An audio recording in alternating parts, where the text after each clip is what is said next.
Alors là, celui qui aurait vu, qui aurait pensé à un moment que ce résultat allait tomber, bah je lui paye une tournée de bière, hein. Je suis désolé, hein.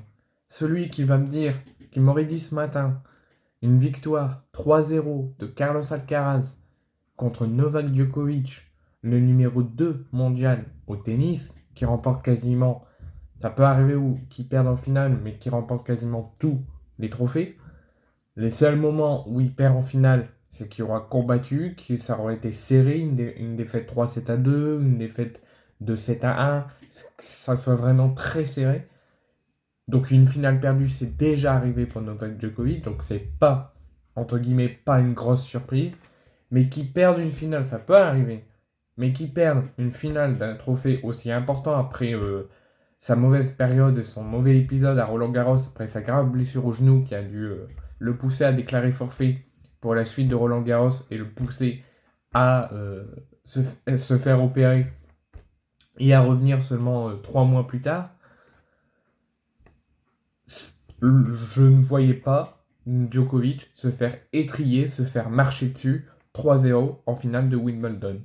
Donc, Carlos Alcaraz s'offre son deuxième Wimbledon, son deuxième Grand Chelem, en étriant le numéro 2 mondial, le dauphin de Yannick Sinner, 3-0.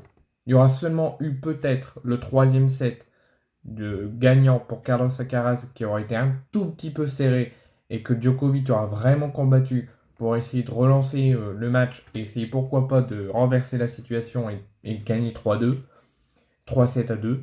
Mais malheureusement, le talent, la jeunesse,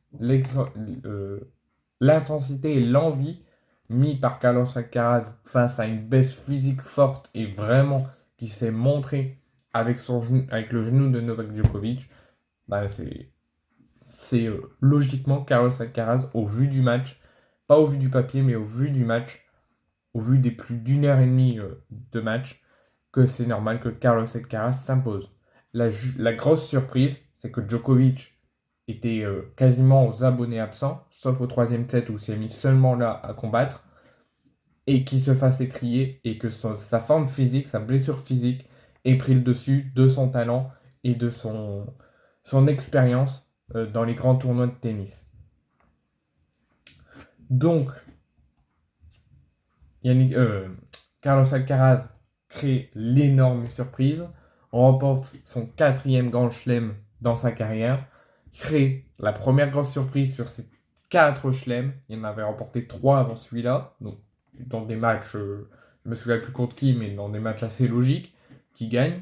Là, dans ce quatrième set, je pense, vous me direz en commentaire, si tout le monde pensait que Carlos Alcaraz aurait gagné haut la main, bah moi je ne le pensais pas comme ça. Je sentais que Djokovic allait gagner au vu de son talent, son expérience, surtout dans des grandes compétitions et des grandes finales comme ça, des fois il se loupe jamais. Ça peut arriver qu'il perd, mais il aura toujours montré quelque chose dans la défaite. Là, il n'aura rien montré. Il aura clairement montré la seule chose, c'est qu'il n'est pas encore à 100%, que sa forme physique va prendre beaucoup d'impact dans les prochains mois et dans les prochaines semaines quand il va rediscuter des matchs de tennis. Je suis très triste pour lui parce que je sentais pas qu'il allait perdre ce soir et en plus perdre en gagnant aucun set. C'est la première fois depuis que j'ai commencé à regarder le tennis et depuis que j'ai commencé à regarder Novak Djokovic de le voir aussi mal, de le voir aussi galérer et de se faire étrier 3-0. Je l'ai déjà vu perdre, je l'ai déjà vu perdre des finales, se faire éliminer avant la finale, mais il aura toujours combattu, il aura toujours montré quelque chose. Et là, se faire marcher dessus, se faire écraser et que sa forme physique prenne le dessus, ça s'est clairement montré. Et c'est haut la sur le match, c'est haut la main la logique qui est respectée avec la victoire 3-7-0 de Carlos Alcaraz. Mais sur le papier, vous me direz en commentaire si vous pensez comme moi ou vous pensez autre chose. Je ne voyais pas, avant le match, Carlos Alcaraz gagner.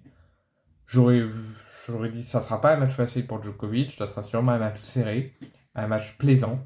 Mais là, on a vu clairement un Carlos Alcaraz largement au-dessus et largement bouffeur de jeu, désolé de le dire comme ça, face à un Djokovic clairement pas en forme et qui avait clairement du mal sur ses appuis, sur ses gestes, quand il fait ça ou quand il fait ça. Ça se voyait qu'il n'était pas à 100% de sa forme. Donc pour moi, déçu, très triste pour lui. Déçu que la logique n'ait pas été respectée sur le papier. Sur le match, ça a été respecté, pas sur le papier.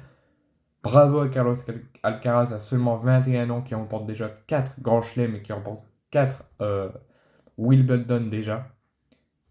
Et bah, je lui dis fraîchement et franchement, bravo pardon, de ce sacre logiquement gagné sur le match en tout cas.